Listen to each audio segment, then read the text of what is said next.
सिजदा करते हम सभी, गाते हैं गुणगान।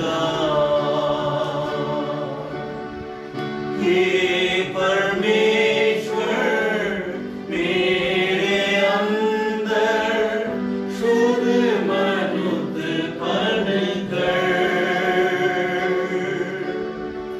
हे परमेश्वर मेरे अंदर शुद्ध मन उत्पन्न कर। मेरे भीतर स्थिर आत्मा नए से उत्पन्न कर।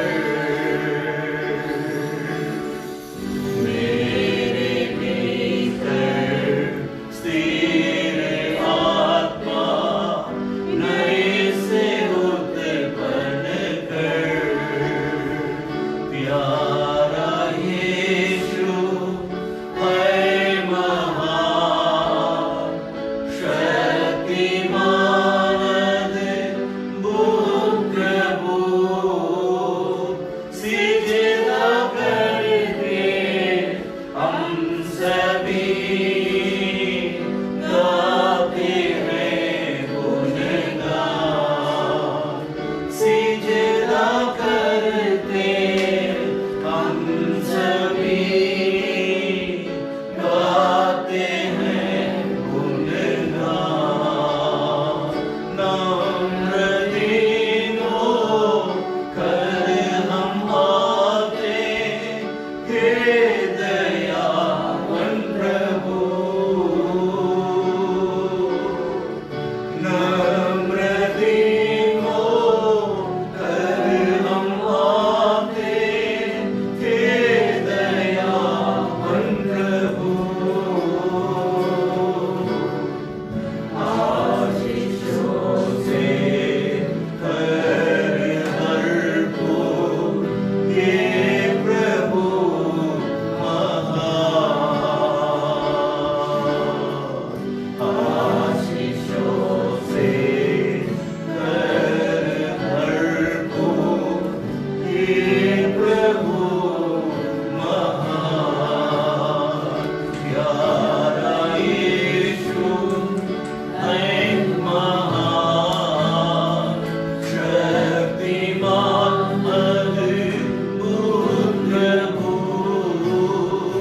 सिजदा करते हम सभी, गाते हैं गुणगान।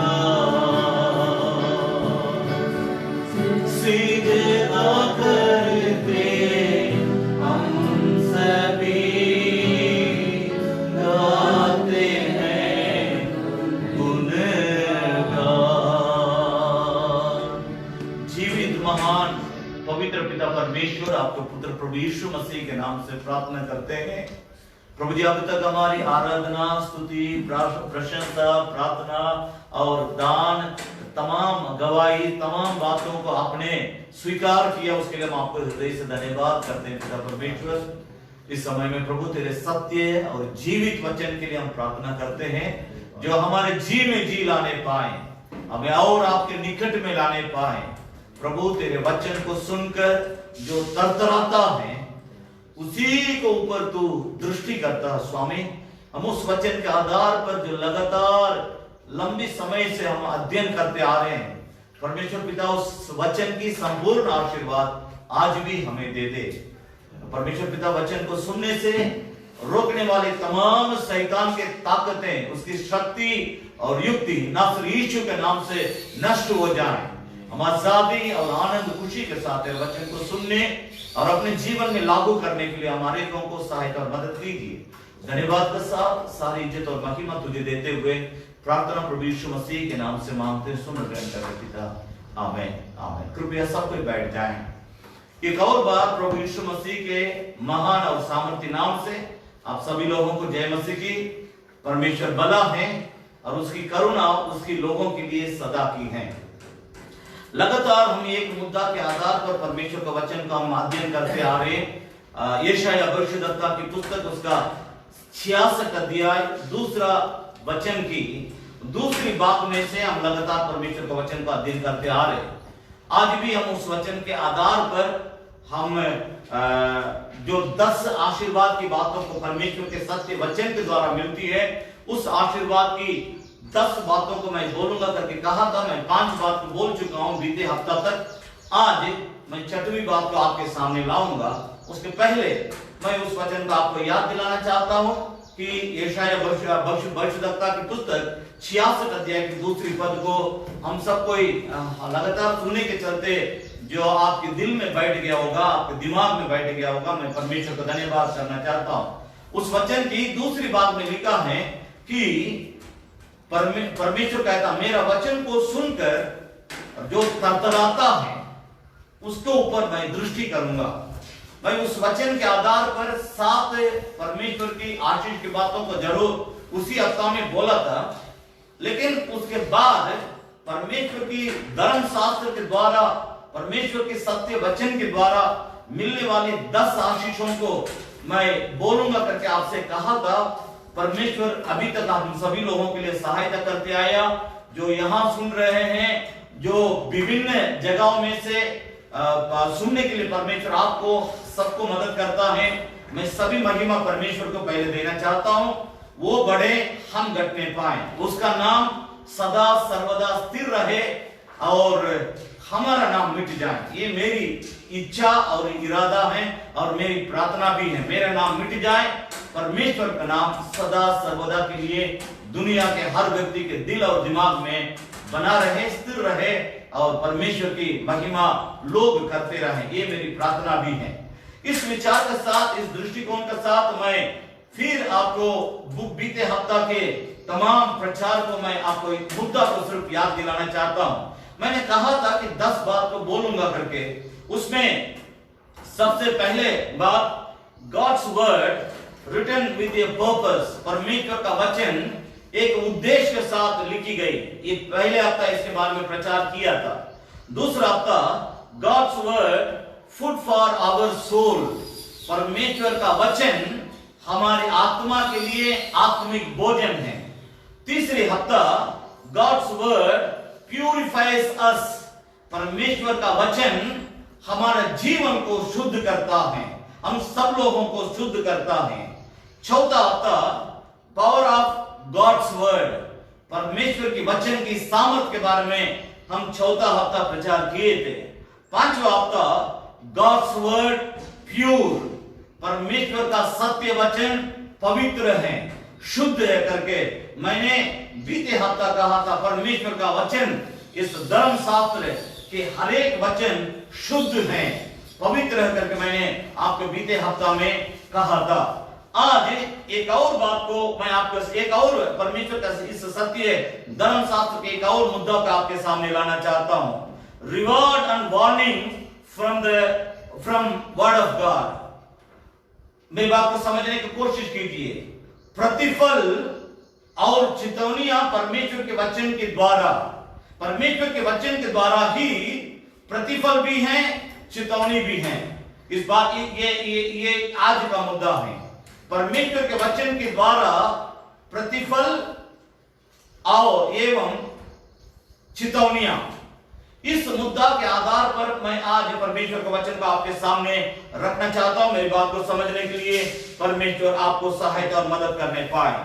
मैं इस वचन के आधार पर एक वचन को सबसे पहले आपके सामने रखना चाहता हूं। उसी वचन में से मैं सारी बातों को आपके सामने लाना चाहता हूं। पवित्र आत्मा हम सभी लोगों को, यहाँ सुनने वाले, विभिन्न जगह में दूर दूर में रह करके जो भी लोग सुनते हैं, सभी लोगों को पवित्र आत्मा मदद करने पाए वचन को समझने के लिए। भजन संहिता उसकी 19 अध्याय, हम उसमें से 11 पद को हम पढ़ेंगे। भजन संहिता 19 अध्याय उसकी 11 पद को हम इस समय में पहले पढ़ेंगे। इस वचन में से चेतावनी भी है, परमेश्वर का वचन के द्वारा हमारे लिए प्रतिफल भी है। दोनों बात को यहाँ पर हम देखते हैं। भजन संहिता उसकी 19 अध्याय 11 पद पढ़ेंगे। उन्हीं से तेरा दास चिताया जाता है, उन्हीं से, अर्थात परमेश्वर की धर्म शास्त्र से अर्थात परमेश्वर की सत्य वचन से अर्थात परमेश्वर की इस सत्य वचन और आज्ञाओं से, परमेश्वर की नियमों से, परमेश्वर की विधियों से, परमेश्वर की व्यवस्था से, परमेश्वर की आज्ञा से जो भरा हुआ परमेश्वर का धर्म शास्त्र है, इस धर्म शास्त्र के द्वारा, इसीलिए वहां पर लिखता है भजनकार, उन्हीं से अर्थात बाइबल धर्म शास्त्र के वचन के द्वारा ही तेरा दास छिताया जाता है। उनके पालन करने से बड़ा ही प्रतिफल मिलता है, बड़ा ही प्रतिफल मिलता है। मैं फिर आपको मुद्दा को याद दिला दूं ताकि आप सही तौर से समझ सके, लिखने वाले भी सही तौर से लिख सके। परमेश्वर के वचन के द्वारा ही प्रतिफल भी है और चेतावनियां भी हैं। परमेश्वर के वचन के द्वारा प्रतिफल तथा चेतावनियां, इस मुद्दा के आधार पर मैं परमेश्वर का वचन को आपके सामने ला रहा हूं, उस पर ध्यान दीजिएगा। इस सत्य वचन में दो बात लिखी गई, एक प्रतिफल, दूसरा चेतावनी। प्रतिफल हम हर समय परमेश्वर से प्रतिफल मिलने वाली प्रतिफलों के ऊपर ज्यादा हम मन लगाते हैं, दिल लगाते हैं, नजरें लगाए हुए रहते हैं। परंतु एक शरीर में जैसा दो आंख हैं, दो कान हैं, दो हाथ हैं, दो पैर हैं, इस प्रकार हम परमेश्वर के लोगों के लिए दोनों की जरूरत है। अगर आप एक को पकड़ेंगे, एक को छोड़ेंगे, यह आपके आत्मिक जीवन के लिए खतरा है। अगर इसका और सफाई तौर से आपको समझाना है, आप ज्यादा दिन तक परमेश्वर के साथ नहीं रह पाएंगे। बहुतों का जीवन इसी के चलते डगमगा गया है। बहुत लोग आज परमेश्वर करके बहुत लोग शुरुआत में परमेश्वर का बहुत नाम लिए, लेकिन आज उनको जगाना पड़ता था, उठिए प्रार्थना कीजिए। किसी व्यक्ति को मैं जानता हूं, 2 बजे वो अपने घर में बच्चों लोगों को परेशान करता था आदमी, लेकिन आज उस आदमी को धक्का देकर के प्रार्थना करने के लिए उस्काना पड़ता है। वजह, आप प्रतिफल को ऊपर नजर लगाएं, परंतु परमेश्वर का वचन के द्वारा मिलने वाली चेतावनियों को आप प्राप्त करने के लिए तैयार नहीं थे, स्वीकार करने के लिए तैयार नहीं थे। और उसको एक को आप प्राप्त करेंगे, एक को आप हट करेंगे, वो आपके लिए खतरा है। मैं इस सुबह के समय में साफ तौर से आपके सामने परमेश्वर के वचन को लाना चाहता हूं। यहाँ हमारे लिए हमारे लिए परमेश्वर की ओर से प्रतिफल है, दूसरा परमेश्वर की ओर से हमारे लिए चेतावनी है। ये दोनों हमें चाहिए। हमें ठंडा भी चाहिए, हमें गर्म मौसम भी चाहिए। 12 महीना अगर शीतलहरी चलेगा, हम हिंदुस्तान छोड़ के दूसरा देश भाग जाएंगे, क्योंकि हम जी नहीं सकते हैं। क्योंकि जन्म से ही हमारा शरीर ठंडा भी चाहिए और धूप भी चाहिए और बारिश भी चाहिए। ये सब हमारे शरीर में पहले से जन्म से ही सेट कर गया। इसलिए केवल आप याद कीजिए, दिसंबर महीना में जिस तरह उत्तर भारत में, कश्मीर में, दिल्ली में, बिहार में, यूपी में, नेपाल में जिस प्रकार कनकनी चलती है, ठंड लगती है, शीतलहरी चलती है, उसी तरह का समय अगर पूरा 12 महीना देश में रहे तो इस देश में लोगों को जीना मुश्किल हो जाएगा। तो इसका मतलब हमें दोनों चाहिए, ठंड भी चाहिए, गर्म भी चाहिए, धूप भी चाहिए, बारिश भी चाहिए। तो हम एक को पकड़ लेंगे जो मेरे लिए बहुत अच्छा लगता है, केवल उसको पकड़ लेंगे। हम एक जो मेरे लिए बहुत खराब है समझ कर अगर एक से छोड़ देंगे, हमारे आत्मिक जीवन खतरा में है। इस बात को समझने की कोशिश कीजिए। हमें परमेश्वर की ओर से मिलने वाली प्रतिफल भी चाहिए, हमें परमेश्वर के द्वारा मिलने वाली चेतावनियां भी चाहिए। दोनों इस सत्य वचन में हैं। माता पिता डांटते भी हैं, प्यार भी करते हैं। परमेश्वर भी वैसे ही है। माता पिता के अंदर इस प्रकार का गुण कहां से आया? उनका सृष्टिकर्ता परमेश्वर में प्यार भी है, गलती करने से सजा भी, दंड भी, पनिशमेंट भी मिलता है। ये परमेश्वर की ओर से है। इस बात को समझ मैं एक छोटा सा भूमिका आपको दिया था। इस सत्य वचन के आधार पर 11 पद में लिखा है, तेरा दास तेरे वचन के द्वारा ही, तेरे व्यवस्था के द्वारा ही, तेरे कानून के द्वारा ही, तेरे धर्म शास्त्र के द्वारा ही छिताया जाता है। उनके पालन करने से बड़ा प्रतिफल मिलता है। मैं आपसे सीधे सीधे बोलना चाहता हूं कि आप परमेश्वर के वचन को पालन करेंगे, आपको बड़ा फल मिलेगा। मैं एक परिवार का आपके सामने लाता हूं, सभी वचनों को आपके सामने लाने के लिए मेरे पास समय नहीं, आप निकाल करके पढ़ लीजिए। उत्पत्ति के पुस्तक में आप पढ़ेंगे एक परिवार किस प्रकार बर्बाद हुई है। उस परिवार को मैं दो परिवार को भी बता सकता हूं। नूह के समय में एक नूह परमेश्वर के सभी को माना, उसकी पत्नी भी मानी, उसके तीनों बेटे माने और उसके तीनों पत्नियां बहू सब कोई माने, मिलकर के सब कोई जहाज बनाए, सब कोई जहाज के अंदर चले गए। बारिश हुई, फिर पानी सूख गया, सब कोई बाहर निकल के आए।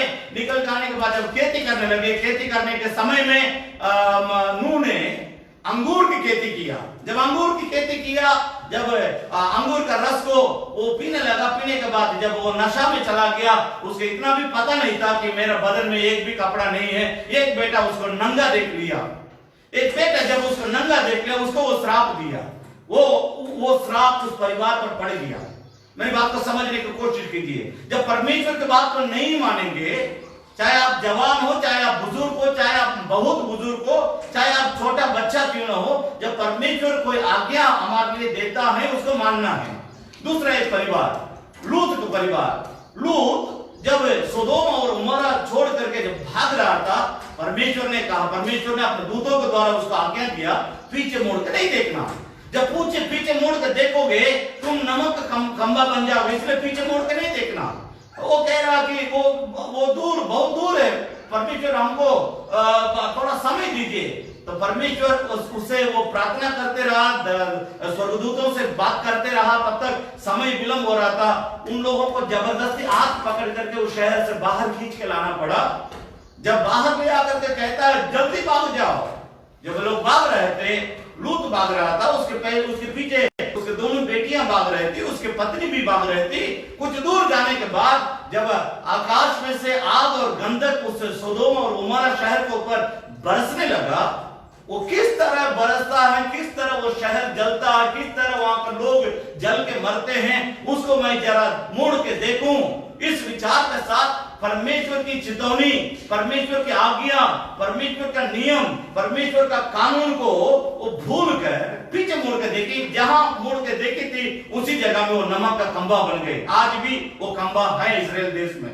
मेरी बात को समझने की कोशिश कीजिए भाई बहन। इस बात को हम इस प्रकार समझे, जो आज्ञा नहीं मानता है उसका परिवार उजड़ जाता है।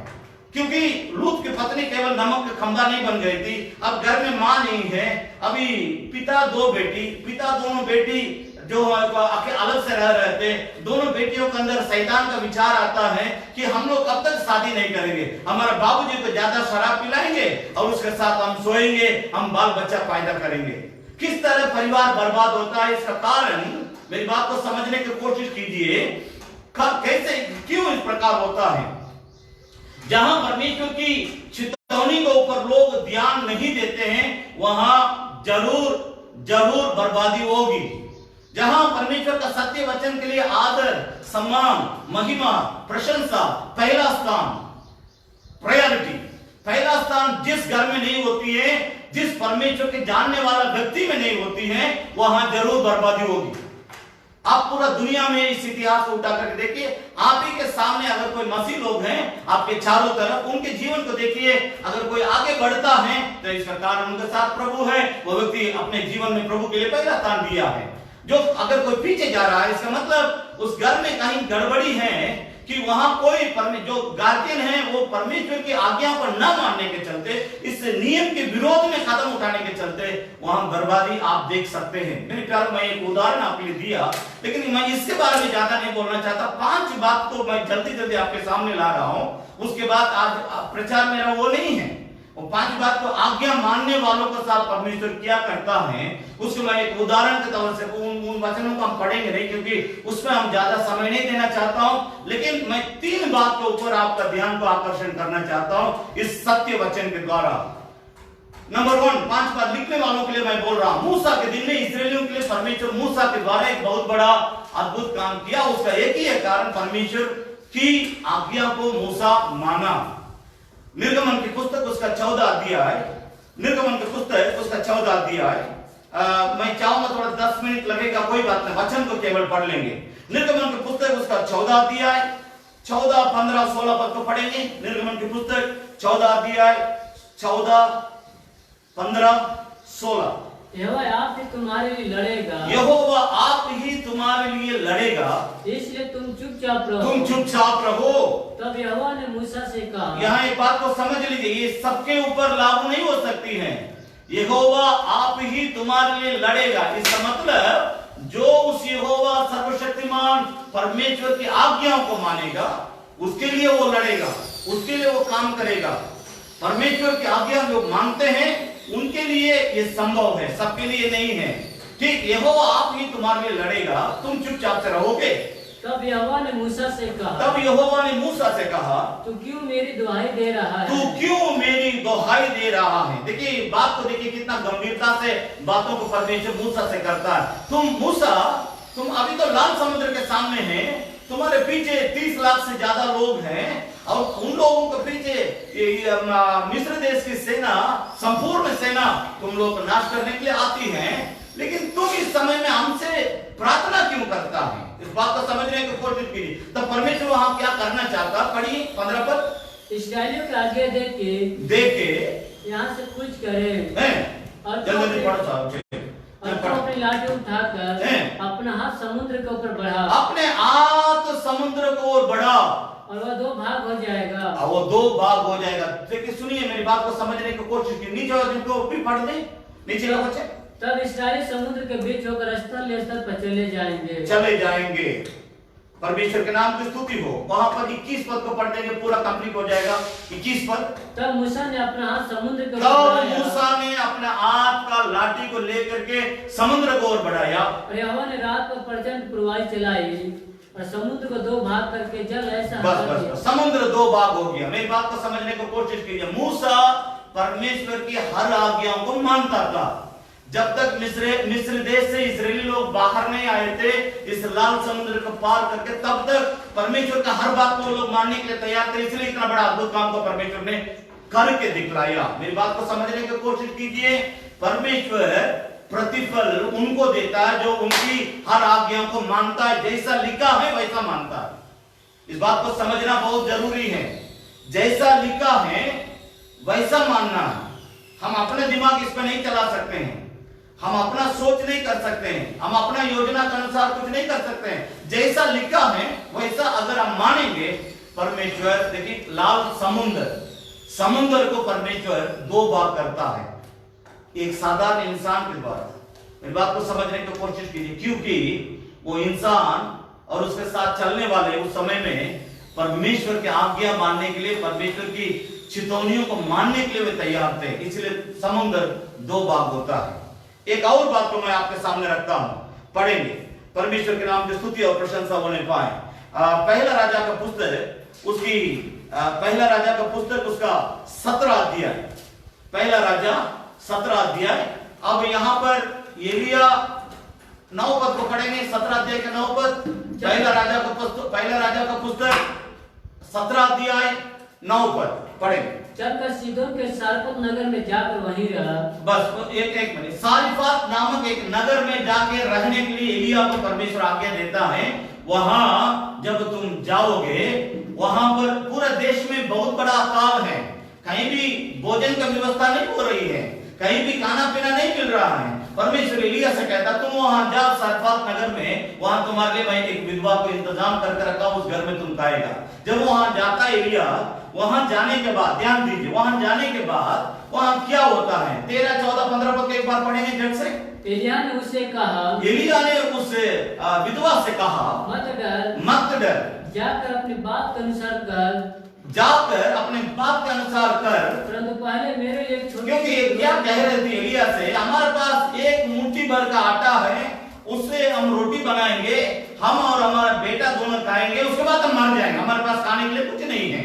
तो उस स्त्री से, विधवा से एलिया कहता है, जाओ जैसे तुम कह रहे थे मुझसे, वैसे ही जाओ, रोटी बनाओ, जो उसमें का पहला रोटी होगा। अब से पढ़ेंगे 14, 15, 13, 14, 15। एलिय्याह ने उससे कहा मत डर, जाकर अपनी बात के अनुसार कर, परंतु पहले मेरे लिए एक छोटी सी रोटी बनाकर मेरे पास ले आ, फिर इसके बाद अपने और अपने बेटे के लिए बनाना। इसके बाद में तुम अपने और अपने बेटा के लिए सभी बना कर रख दो, उसमें से एक पहला रोटी हमको दो, ऐसा नहीं, जो पहले बनेगा उसका लाकर मेरे हाथ में दे देगी। उसके बाद जाके जो बचा हुआ आटा है, गोंदा हुआ सांदा हुआ आटा है, उसमें से जितना रोटी बनेगा बना करके तुम और तुम्हारा बेटा दोनों खाएंगे। सुन लीजिए, पढ़े आगे। क्योंकि इस्राएल का परमेश्वर यहोवा यूं कहता है, इस्राएल का परमेश्वर यहोवा यूं कहता है कि जब तक यहोवा भूमि पर मेघ न बरसाएगा, जब तक यहोवा भूमि पर बारिश नहीं बरसाएगा, तब तक न तो उस घड़े का मैदा समाप्त होगा, ना होगा, और न उस कुप्पी का तेल घटेगा, ना तेल घटेगा तुम्हारे घर में, ना आटा घटेगी। मेरी बात को समझने की कोशिश कीजिए। ये केवल परमेश्वर की आज्ञा मानने वाले लोगों के लिए परमेश्वर की ओर से मिलने वाले आशीर्वाद है। परमेश्वर की आज्ञा मानने में कोई भी कसर ना छोड़े। कहीं भी 19-20 का जीवन वहां खेल नहीं चलता है। आज्ञा मानने का मतलब मानो करके परमेश्वर कहेगा उसको मान लो, तब परमेश्वर आशीष देगा। एक और बात को मैंने कहा था 5 बात को बतलाऊंगा, एक और बात को भी मैं आपके सामने रखता हूं। दूसरा राजा उसका 5 अध्याय, पहला पद को पहले पढ़ेंगे। अराम के राजा का नामान नामक सेनापति अपने स्वामी की दृष्टि में एक सेनापति था जो अपने स्वामी के प्रति दृष्टि में बड़ा और प्रतिष्ठित पुरुष था, क्योंकि यहोवा ने उसके द्वारा अरामियों को विजयी किया था। वह शूरवीर था, परंतु कोढ़ी था। ध्यान दीजिए, ये नामान कोढ़ी था। अब 10 पद को पढ़ेंगे। 10 पद। तब एलीशा ने एक दूत से उसके पास यह कहला भेजा, तू जाकर यरदन में 7 बार डुबकी लगाओ, तब तेरा शरीर ज्यों का त्यों हो जाएगा। 14 पद। और तू शुद्ध होगा। तब उसने परमेश्वर के भक्त के वचन के अनुसार यरदन को जाकर उसने 7 बार डुबकी लगाया, और उसका शरीर छोटे लड़के उसके शरीर एक छोटा बालक के समान हो गया था। ध्यान दीजिएगा, यहाँ एक व्यक्ति है जो बहुत बड़ा वरिष्ठ अधिकारी, देश का सेनापति है, राजा का दाहिने हाथ है। आप कोई भी क्यों न हो, आप कितना भी बड़ा क्यों न हो, आपका पैसा कितना है, आपका पढ़ाई कितना, आपका नौकरी कितना, आपका धन दौलत और आपका मकान आसमान छूता भी क्यों न हो, ध्यान दीजिए, जब परमेश्वर के पास आते हैं, अगर परमेश्वर से कुछ पाना होगा, झुकना पड़ेगा। जो झुकता है वो परमेश्वर का आशीष को पाता है। ये नामान जब पहले आया था एलीशा के पास आराम देश से, वो एलीशा की बात को मानने के लिए तैयार नहीं था। आनाकानी कर रहा था, इधर उधर कर रहा था कि क्या वो इस तरह हमारे बेइज्जती कर रहा है। यरदन नदी से हमारा आराम देश में बहुत बढ़िया नदी है, उससे क्या हम नहीं नहा सकते थे? क्या आप यरदन नदी में जाकर हमको 7 बार, वो मानने के लिए तैयार नहीं था। जब उसको समझाया जा रहा था कि आप एक बार परमेश्वर का दास को मान करके देखिए, जाइए एक बार, अब इतना दूर आ गए, आप अपना देश छोड़ करके, आराम देश छोड़ करके, आज का जो सीरिया देश है वही आराम देश है। सीरिया देश से आप इजराइल देश आ गए, इतना तक आने के लिए आपके पास धीरज था, लेकिन अभी आप धीरज को क्यों खो रहे हैं? इतना दूर आ गए हैं परमेश्वर के दास से मिलने के लिए, आप क्या सोच रहे थे? वो आपको उपरांत रखेंगे, आप चंगे हो जाएंगे, क्या सोच कर आए? अब वही जिनके पास आप आए हैं वही बोल रहे हैं कि जाओ यरदन नदी में 7 बार डुबकी लगाओ। पहले मानने के लिए तैयार नहीं था, जब मानना शुरू किया, जाकर के 7 बार यरदन नदी में डुबकी लगा के देखा, उसका 7वां बार जब पूरा हुआ था, उसका शरीर, उसका चर्म यानी चमड़ा एकदम छोटा बालक के जैसे एकदम नाजुक हो गया था। मेरे प्यारे, मेरी बात को समझने की कोशिश कीजिए। जो झुकता है उसके जीवन में जितने भी असंभव की बात है, जितने भी कठिन बात है, उसको परमेश्वर सरल तरीका से पूरा कर देगा। हमारा परमेश्वर के नामों में एक नाम है, असंभव को संभव करने वाला परमेश्वर है। मनुष्य जो असंभव है उसको मेरा परमेश्वर संभव में बदलता है। मैं और दो बातें यहाँ पर जोड़ता हूँ। यूहन्ना रचित सुसमाचार की पुस्तक उसकी दूसरी अध्याय, काना नगर की शादी। उस काना नगर की शादी में प्रभु यीशु पहुंचता है। वहां पहुंचने के बाद शादी में उनका रिवाज है दाखरस बांटना। दाखरस नहीं था, दाखरस घट गया, नहीं था नहीं, दाखरस था, बांटते बांटते खत्म हो गया। अभी दाखरस नहीं है। बिना दाखरस के आए हुए मेहमानों को खाना देना उनके लिए बेइज्जती की बात है। इसलिए इस घर के लोग एकदम शर्मा करके खाना नहीं बांट रहे थे, लोगों को खाना भरोसा नहीं रहे थे, वे लोग छुपे हुए थे। उस समय माता मरियम के पास वो लोग जाके बोल रहे थे। माता मरियम प्रभु यीशु मसीह के पास आके बोल रहे थे। इस पूरा अध्याय को आप पढ़ लीजिएगा। जब वो पूरा अध्याय का पढ़ेंगे, दूसरा अध्याय 1 पद से लेकर आप पढ़ते जाएंगे, अभी समय नहीं है, तो वहां पर माता मरियम प्रभु यीशु मसीह के पास आके बोल रहे थे कि बेटा कुछ कीजिए, क्योंकि इस घर के लोग अभी एकदम शर्मिंदा हो रहे हैं। 4 पद से लेकर 6 पद तक पढ़ेंगे, थोड़ा सा ध्यान दीजिए। यूहन्ना दूसरा अध्याय 4 से लेकर 6 पद तक पढ़ेंगे। यीशु ने उससे कहा, प्रभु यीशु ने उनसे कहा, हे महिला, ये महिला, मुझे तुझसे क्या काम, मुझे तुझसे क्या काम है, अभी मेरा समय नहीं आया, अभी मेरा समय नहीं आया। उसकी माता ने सेवकों से कहा, जो कुछ वह तुमसे कहे वही करना। जो कुछ प्रभु यीशु, जरूर वो मेरा बेटा है, लेकिन उससे बढ़कर परमेश्वर का पुत्र है। वो जो कुछ तुम लोगों से कहेगा वही करना, उसी के द्वारा आपको काम होगा ना। वो लोग किए, करने के बाद 9 पद को पढ़ेंगे। 9 पद, जब भोज के प्रधान ने वो पानी चखा, वो पानी चखा जो दाखरस बन गया था और नहीं जानता था कि वह कहां से आया। पानी को प्रभु यीशु मसीह दाखरस में बदल करके लोगों को पिलाता है और उस परिवार की इज्जत को परमेश्वर बचाता है। मैं आपसे कह रहा हूं, अगर आपका इज्जत लूटा जा रहा है, आप कहीं झुक के चलते हैं, आप शर्मिंदगी महसूस करते हैं इस जीवन में, मैं आपसे कह रहा हूं, कहां आप परमेश्वर के खिलाफ में चलते हैं, कहां आप परमेश्वर की आज्ञाओं को तोड़ते हैं, कहां आप परमेश्वर की इच्छा के विरोध में चलते हैं, कहां आपका हाथ में दिया हुआ इस सत्य बाइबल धर्मशास्त्र के विरोध में कदम उठाते हैं, कहां आप परमेश्वर आपके लिए दिया हुआ चेतावनियों को भूलते हैं, भूलने के कारण हिम्मत बांध करके परमेश्वर के वचन के विरोध में चलते हैं।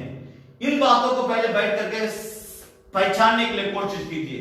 किसी भी डॉक्टर के पास लोग अपने मरीज को ले जाते हैं, जरूर ले जाने वाले और मरीज सबको बहुत चिल्लाते हैं, बहुत चटपटाते हैं, डॉक्टर साहब किसी ना किसी तरह इनका प्राण बचाइए, बहुत चिल्लाते हैं, लेकिन डॉक्टर अपने इत्मीनान से इस बीमारी का जड़ कहां है उसको वो खोजने लगते हैं। उस जड़ को पकड़ते, उस जड़ को काटते, उसके बाद मरीज को ठीक करते हैं। मैं आपसे कह रहा हूं, परमेश्वर आपको आशीष देना चाहता है, उसकी वही इच्छा है। बाइबल धर्मशास्त्र बतलाती है, इस्राएल का परमेश्वर को तुझे आशीष देना ही भाता है। परमेश्वर आपको आशीष देना चाहता है। हम अपने परमेश्वर के वचन के खिलाफ में चलने के चलते उसके आशीष को हम प्राप्त नहीं कर पाते। जरा इस बात को समझने की कोशिश कीजिए। यहाँ इस परिवार के लोग यीशु प्रभु की बात को मानने के चलते वहां एक अद्भुत काम होती है। एक और मैं 5 बात को बतलाने के लिए बोला था। आप लूका रचित सुसमाचार की पुस्तक उसका 5 अध्याय का पढ़ेंगे, वहां पतरस और उसकी भाइयों के बारे में लिखा हुआ है। 5 अध्याय का पहला पद से लेकर उन लोग रात भर मछली मारने के प्रयास किए, एक भी मछली नहीं मिला। भोर में सवेरे वे समुद्र के किनारे तट में आकर के वे अपने जालों को धो रहे थे, साफ कर रहे थे, क्योंकि दूसरी बार जाने से पहले उसको सफाई करना पड़ता था। तो जब प्रभु यीशु मसीह इन लोग जाल को धो रहे थे, उस समय उनके पास जाकर के उन्हीं के नाव पर बैठ गया और लोगों को प्रचार किया। प्रचार करने के बाद प्रभु यीशु उनसे पूछता है, एक वचन को पढ़िएगा, लूका रचित सुसमाचार की पुस्तक उसका 5 अध्याय, लूका रचित सुसमाचार की पुस्तक उसका 5 अध्याय 4 पद से लेकर हम 6 पद तक पढ़ेंगे। 4 से लेकर हम 6 पद तक पढ़ेंगे। जब बातें कर चुका, समौन से कहा, गहरे में ले चल और मछलियां पकड़ने के लिए अपने जाल डालो। डालो। समौन ने उसको उत्तर दिया, हे स्वामी, हमने सारी रात मेहनत की और कुछ भी नहीं पकड़ा। तो भी तेरे कहने से आपके पास कलम होगा तो आपने बाइबल में नीचे अंडरलाइन दाग लगा के रखिए। तो भी लूका सुसमाचार की पुस्तक उसका 5 अध्याय, अभी 4, 5, 6 पद को पढ़वाए हमने, ध्यान दीजिए। 5 पद के नीचे लिखा है, तो भी तेरे कहने से जाल डालूंगा। मैंने रात भर प्रयास किया लेकिन एक भी नहीं मछली मिला, लेकिन तो भी हे प्रभु तेरे कहने से आप अपने जीवन में हारते जा रहे हैं। तो इसका एक कारण तो पहले समझ लीजिए। आप परमेश्वर से सुझाव, सलाह, प्रार्थना करके अगुवाई कीजिए, रास्ता बतलाइए, मार्ग दिखाइए, ये काम कैसे करना, वो काम कैसे करना। उससे आप बुद्धि नहीं मांगते होंगे। बाइबल धर्मशास्त्र बतलाती, नीति वचन की पुस्तक में लिखा है, तुम अपना बुद्धि का सहारा नहीं लेना। कई लोगों को जीवन के हार का कारण वे अपने आप को बहुत बुद्धिमान समझ लेते हैं। इसे बुद्धि की हड्डा, बाइबल धर्मशास्त्र है, इसको तुच्छ समझने के चलते इससे हम सलाह नहीं पाते हैं। इसमें लिखी गई बातों को हम नहीं सुनते हैं, इसको हम अपनाते नहीं। इसके चलते इस संसारिक जीवन में हमें हर जगह में झुक के छिप के चलना पड़ता है। मेरे प्यारे, इस बात को समझने की कोशिश कीजिए। पतरस कहता है रात भर, स्वामी कितना नम्रता के साथ बात करता है, स्वामी रात भर हमने मेहनत की, कठिन परिश्रम किया, एक भी मछली मुझे नहीं मिला, तो पर भी तेरे कहने से प्रभु, तेरे कहने से प्रभु, आपके कहने से हम मछली पकड़ने के लिए जाल बिछाते हैं। चलिए 6 पद को पढ़ेंगे। जब उन्होंने ऐसा किया, जब उन्होंने प्रभु के कहने के अनुसार किया, तो बहुत मछलियां घेर लाए और उनके जाल फटने लगे। प्रभु के नाम की स्तुति और प्रशंसा होने पाए। मेरे प्यारों, मेरी बात को समझने की कोशिश, मैं 5 बात को बोल चुका हूं। अभी मैं आज का प्रचार के 3 अति मुख्य बात को आपके सामने लाना चाहता हूं। मेरी बात पर ध्यान दीजिए। परमेश्वर का सत्य वचन में प्रतिफल भी हमारे लिए लिखी गई है। दूसरा, परमेश्वर के सत्य वचन में इस जीवन जीने के लिए चेतावनियां भी भरा है। ये दोनों को आपको लेके चलना पड़ेगा। अगर एक को पकड़ लेंगे, एक को छोड़, हमें प्रतिफल देने वाला परमेश्वर चाहिए।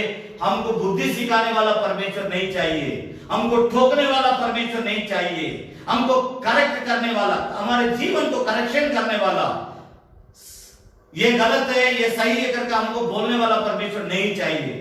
अगर इस प्रकार आप जिएंगे, मैं आपसे फिर तीसरी बार कह रहा हूं, मैं 2 बार बोल चुका हूं, अभी तीसरी बार कह रहा हूं, आपका आत्मिक जीवन खतरा में है। आप ज्यादा दिन तक परमेश्वर के साथ नहीं चल सकते हैं। मैं फिर कह रहा हूं, आप ज्यादा दिन तक परमेश्वर के साथ नहीं चल सकते। केवल यीशु मसीह से आपको आशीर्वाद चाहिए। अगर वो आपको सुधारना चाहता, उसके लिए आप अपने आप को उसके हाथ में देने के लिए तैयार नहीं है। मैं आपसे कह रहा हूं फिर से 4थी बार, आपका आत्मिक जीवन खतरा में है। मैं फिर आपसे क्लियर कट में कह रहा हूं, परमेश्वर हमारा कुम्हार है, हम उसका हाथ का मिट्टी है, वो हमें बनाता है। हम परमेश्वर को नहीं बना सकते हैं, आप अपने जीवन को नहीं बना सकते हैं। मिट्टी अपने आप कोई बर्तन बन करके मिट्टी में से उभर के निकल ऊपर नहीं आ सकती है। उसको बनाने के लिए कुम्हार को जरूरत पड़ती है। आपका अगर सृष्टिकर्ता आपका परमेश्वर है, तो उसको आप, उसके हाथ में आप अपने आप को सौंप दो, उसको आपको बनाने के लिए उसके हाथ में अर्पण कर दो। मैं 3 बात को आपके सामने रखता हूं, मेरी बात को समझने की कोशिश कीजिए। आज का प्रचार का 3 बात। नंबर 1, सबसे पहले फिर हम उस वचन को और आपका ध्यान को आकर्षण करना चाहता हूं कि प्रतिफल को कैसे पाएंगे, परमेश्वर के प्रतिफल को कैसे पाएंगे। भजन संहिता, उसी वचन को मैं फिर आपको दोहरा रहा हूं। भजन संहिता उसकी 19 अध्याय 11 पद को पढ़ेंगे। 19 का 11, भजन संहिता 19 का 11 पढ़ेंगे।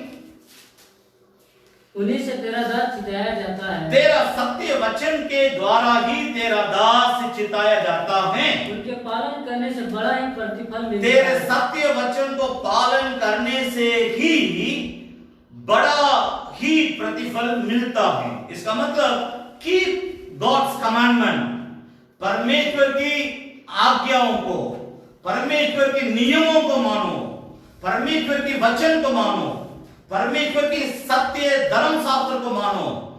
तो मैंने एक सवाल किया था, कैसे हम प्रतिफल पाएंगे?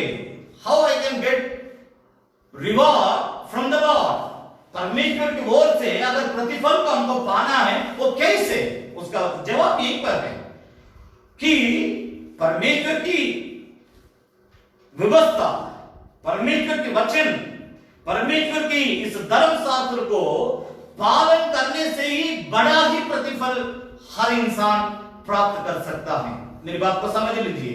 नंबर एक, इस वचन के आधार पर मैं 2-3 वचन का आपके सामने रखता हूं, थोड़ा सा ध्यान दीजिए। मत्ती रचित सुसमाचार की पुस्तक उसका 15 अध्याय, मत्ती रचित सुसमाचार की पुस्तक उसका 15 अध्याय। पहले तीसरा पद को पढ़ेंगे। मत्ती रचित सुसमाचार की पुस्तक उसका 15 अध्याय तीसरा पद पढ़ेंगे। उनको उत्तर दिया, तुम भी अपनी परंपराओं के कारण, तुम भी अपने परंपराओं के कारण क्यों परमेश्वर की आज्ञा टालते हो? क्यों परमेश्वर की आज्ञाओं को टालते हो?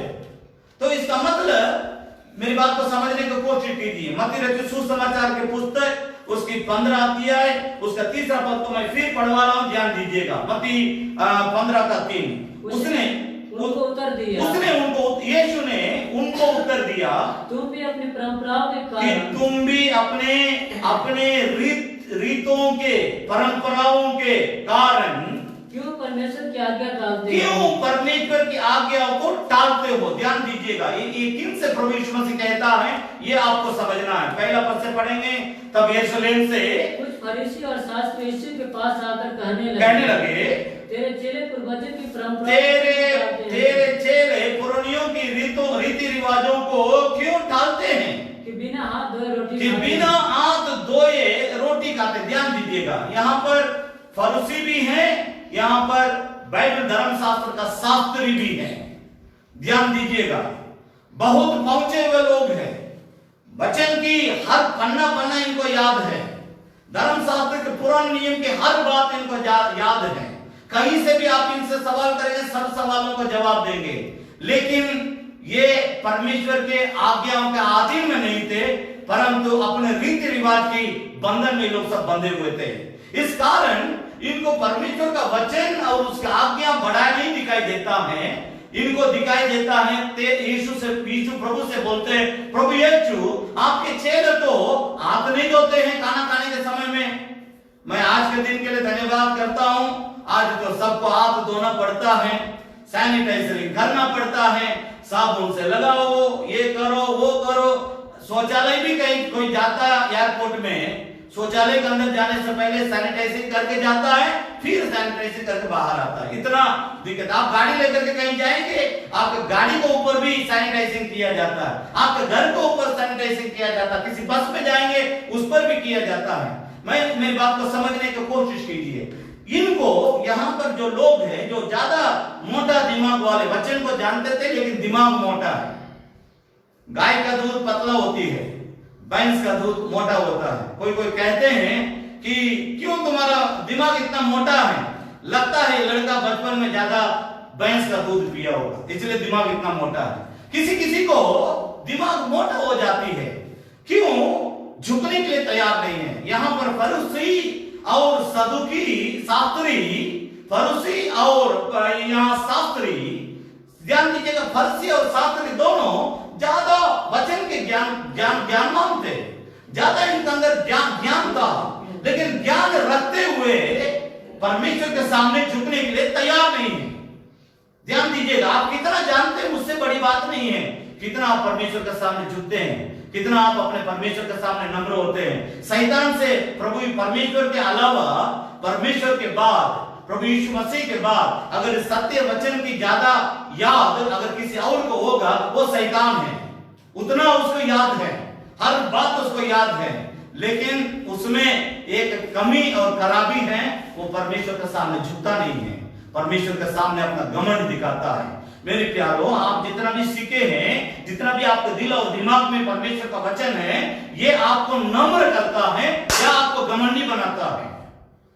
आज आपको मैं बता रहा हूं कि परमेश्वर का उस रिवॉर्ड, परमेश्वर का उस प्रतिफल को प्राप्त करने का तरीका मैं आपको बता रहा हूं। इस आज्ञाओं के सामने, इस सत्य वचन के सामने, इस धर्म शास्त्र के सामने झुक जाओ। वही बात प्रभु यीशु मसीह कहता है कि उसने, लोग सवाल कर दिए, प्रभु यीशु जवाब देता, उसने, तीसरा पद को मैं पढ़ रहा हूं, उसने उनको उत्तर दिया कि तुम भी अपने रीति रिवाजों के कारण क्यों परमेश्वर की आज्ञा टालते हो। रीति रिवाज बड़ा है। कभी कभी हम कुछ विश्वासियों को देखे हैं, परमेश्वर से बड़ा, परमेश्वर के वचन से बड़ा करके अपने रिश्तेदारों का नाम लेंगे। वो मेरा मामा है, वो मेरा बड़े पापा है, वो मेरा चाचा है, ये मेरी चाची, ये मेरी दीदी है, ये मेरे भैया है। कोई आ गया आपके घर में, अभी तो लॉकडाउन के चलते चर्च बंद है, लेकिन मैं आपको पुराने जीवन के दिनों के याद दिला रहा हूं कि कितने जगह में आपने अपनों को लेकर के प्रभु का वचन को आपने टाल दिया है। परमेश्वर को जो जगह देना चाहिए था, उस जगह में आप अपने रिश्तेदारों को रीति रिवाज की बातों के लिए जगह दे दिए। मेरी प्यारे, इस बात को समझने की कोशिश कीजिए। अगर आप परमेश्वर के इस कानून को नहीं मानेंगे, इस विधि व्यवस्था को नहीं मानेंगे, अगर आप परमेश्वर के दिया हुआ सत्य धर्म शास्त्र की बातों को नहीं मानेंगे, आप परमेश्वर से पूरी तरह से नहीं मानेंगे, परमेश्वर से पूरी तरह से प्रतिफल को आप पा नहीं सकते हैं। एक वचन को याद करें, पढ़ेंगे पुराना नियम में निर्गमन की पुस्तक, जहां 10 आज्ञा की बातों को परमेश्वर ने मूसा को लिख करके दिया था, 20 अध्याय। सभी बातों को पढ़ने के लिए समय नहीं है, लेकिन 6 पद को सिर्फ पढ़ेंगे। 20 अध्याय निर्गमन की पुस्तक, उसका 6 पद। जो मुझसे प्रेम रखते हैं, प्रभु परमेश्वर कहता है मूसा से, इस्राएलियों को बतलाओ, जो मुझसे प्रेम रखते और मेरी आज्ञाओं को मानते हैं, उन हजारों पर करुणा किया करता हूं। उनको ऊपर मैं हजारों वर्ष तक करुणा किया करता हूं। अगर आप परमेश्वर के कानून को मानेंगे, परमेश्वर के नियम को मानेंगे, परमेश्वर के धर्म शास्त्र को मानेंगे, परमेश्वर के सत्य वचन के अनुसार आप जिएंगे, परमेश्वर आपसे कहता है आप तक नहीं, आपके हजारों पीढ़ी तक आपके ऊपर मैं करुणा करूंगा। ध्यान दीजिए, एक और वचन यहाँ पर जोड़ते हैं, व्यवस्था विवरण की पुस्तक, उसका 6 अध्याय, व्यवस्था विवरण उसके 6 अध्याय। यहाँ पर 17 पद को पढ़ेंगे, व्यवस्था विवरण उसका 6 अध्याय का 17 पद। अपने परमेश्वर यहोवा की आज्ञा, अपने परमेश्वर यहोवा की आज्ञाओं, चेतावनियों और विधियों को जो उसने तुझको दी है, जो उसने तुझको दी है, सावधानी से मानना। भाई बहन, मेरी बात पर ध्यान दीजिए। पर जब हम वचन को पढ़ते हैं, हमको ऐसा लगता है कि परमेश्वर हमसे बोल रहा है, उसका आवाज हमको सुनाई पड़ती है, आपके दिल में सुनाई पड़ता है कि सावधानी से। कैसे परमेश्वर कहता है? अपने परमेश्वर यहोवा की आज्ञाओं, चेतावनियों और विधियों को जो उसने, परमेश्वर ने तुझको दी है, सावधानी से मानना। परमेश्वर का प्रतिफल को पाने का रास्ता मैं आपको बतला रहा हूं, सावधानी से मानना। आप गिरजाघर में 50, 100, 500 विश्वासियों के बीच में परमेश्वर के हर बात को मानना आपके लिए आसान है।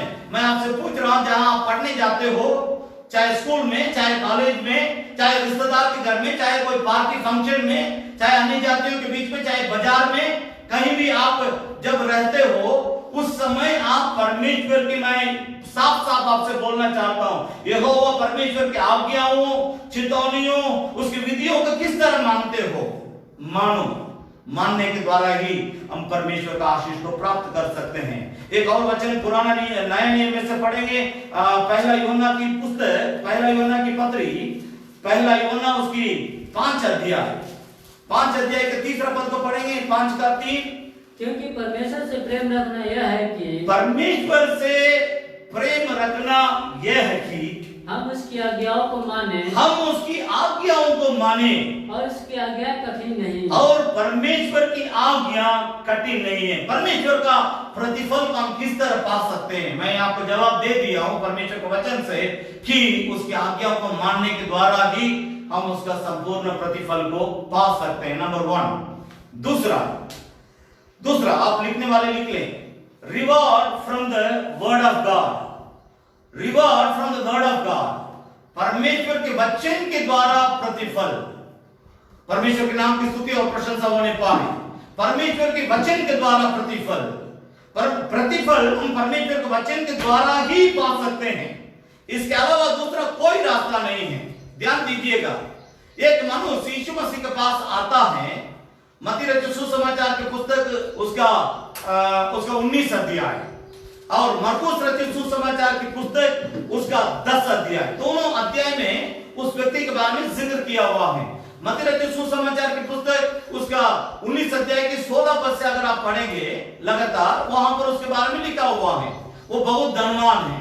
मरकुस रचित सुसमाचार की पुस्तक उसका 10 अध्याय 17 पद को पढ़ेंगे, दोनों एक ही व्यक्ति के बारे में जिक्र है। लेकिन एक बात को मैं एक वचन को सिर्फ पढ़ेंगे, उसके बाद हम आगे बढ़ना चाहते हैं। परमेश्वर का वचन के द्वारा किस प्रकार हम आशीर्वाद को प्राप्त कर सकते हैं, पढ़िए मरकुस 10 अध्याय और उसका 16 पद। यहाँ जब प्रभु यीशु मसीह जब रास्ता में सेवा करने के लिए जा रहा था अपने लोगों के साथ, रास्ता में ही ये सब होता है। 17 पद को पढ़ेंगे, मरकुस 10 का 17। जब वहां से निकलकर मार्ग में जा रहा था, जब प्रभु यीशु अपना सेवकाई एक जगह में से करके दूसरा जगह जाने के लिए मार्ग में जा ही रहा था, तो एक मनुष्य उसके पास दौड़ता हुआ आया। एक मनुष्य उसके पास दौड़ता हुआ आया और इसके आगे घुटने टेककर उससे और पूछा, रोड में ये सब हो रहा है, ध्यान दीजिए, सड़क में ये सब हो रहा है। सड़क में प्रभु यीशु मसीह के सामने घुटना टेक कर वो कहने लगा, हे उत्तम गुरु, हे उत्तम गुरु, अनंत जीवन का अधिकारी होने अनंत जीवन होने का अधिकारी होने के लिए मुझे क्या करना पड़ेगा। तो वो बस बाकी सभी बातों का पढ़ लीजिए। प्रभु 10 आज्ञा के बारे में उनको सिखाता है, सुनिए ये सब तुमको करना पड़ेगा। उसके लिए वो जवाब देता है, ये तो मैं तो बचपन से ही करते आ रहा हूं प्रभु। देखिए घमंड, देखिए बचपन से ही करते आ रहा है, लेकिन अभी तक अनंत जीवन का अनुभव नहीं है, उद्धार पाने का अनुभव नहीं है। तब प्रभु यीशु से वो जब उत्तर देता, तुरंत उत्तर देता है। किसी किसी का आदत है कोई भी बात सुनने के बाद झट से जवाब देना। जो ज्ञानी मनुष्य होता है वो झट से जवाब नहीं देगा, सुनेगा, सोचेगा और समय देख करके उसके अनुसार बड़ी नम्रता के साथ जवाब देगा। ये व्यक्ति, इसका अंदर घमंड है, प्रभु यीशु मसीह को कहने के बाद तुरंत जवाब देता है, ये तो हम तो बचपन से ही करते आ रहे प्रभु, कोई नया बात तो आप नहीं बता रहे हमको। तो प्रभु यीशु मसीह ने उसका दिल की बात को समझ लिया, तब उससे कहता है, जाओ तुम्हारे पास जितना धन दौलत है वो सब कुछ बेच दो, कंगालों को बांट दो, उसके बाद मेरे पास चले आना, मैं अनंत जीवन तुम्हारे लिए किस तरह मिलेगा बतलाऊंगा। उसके बाद जो लौट करके गया था, मैं आपसे कह रहा हूं इस बात को समझने की कोशिश कीजिए कि संपूर्ण नया नियम में मत्ती, मरकुस, लूका और यूहन्ना 4 जो पुस्तक है, इस चारों पुस्तक के अंदर एक ही एक व्यक्ति यीशु मसीह के पास आके उदास होकर वापस चला गया, क्योंकि वो मानने के लिए तैयार नहीं था, प्रभु यीशु मसीह के बातों को मानने के लिए तैयार नहीं था। इसके चलते वो व्यक्ति वापस हो गया। मेरी बात को समझने की कोशिश कीजिए। ऐसा करने वाले परमेश्वर से प्रतिफल नहीं पा सकते हैं। मैं फिर आपको याद दिला रहा हूं, भजन संहिता 19 अध्याय उसका 11 पद फिर पढ़ेंगे कि पाने का रास्ता फिर मैं आपको बतलाने के लिए चाहता हूं। Reward from the word of God, परमेश्वर के वचन के द्वारा ही प्रतिफल होगी, प्रतिफल मिलेगी। पढ़ेंगे 11 पद।